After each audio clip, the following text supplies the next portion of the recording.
واسه مردم تاجیکستان هستی، مردم ازبکستان هستی، مردم قزاقستان هستی، مردم مسکو هستی، امریکا هستی. ای مردم اتقوا ربکم. این خدایی که خالق شماست، از این بترسید، از این بترسید. این بطش ربک لشدید، زیرا خدای شما بسیار سختگیر است. هر بنده وعیدی حق نظیر است که ایزی دیرگیر و سختگیر است.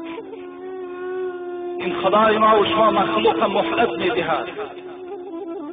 شاید که روز از روزها به خود بیاید و تأکید میکند از من بترسید، از من بترسید. در قرآن، در بسیاری آیت های قرآن یا ایها الناس اتقوا ربکم ذکر می شود. ای مردم از خدا بترسید. یا ایها الذین آمنوا اتقوا الله و قولوا قولا سدیدا. ای کسانی که دعوای ایمان میکنید، از خدا بترسید. هر وقت سخن میگوید سخن راست بگویید. یا ایها الذین آمنوا اتقوا الله ولتنظر نفس ما قدمت لغد واتقوا الله ان الله خبیر بما تعملون. ای کسانی که دعوای ایمان دارید، از خدا بترسید و برای روز فردای خود تیاری ببینید.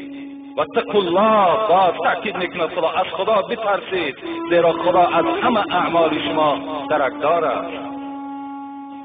در دیگر آیت قرآن و ایای فرحبون، ای مردم فقط از من بترسید، دیگر از هیچ کس بترسید. وقتی شما از من ترسیدید، همه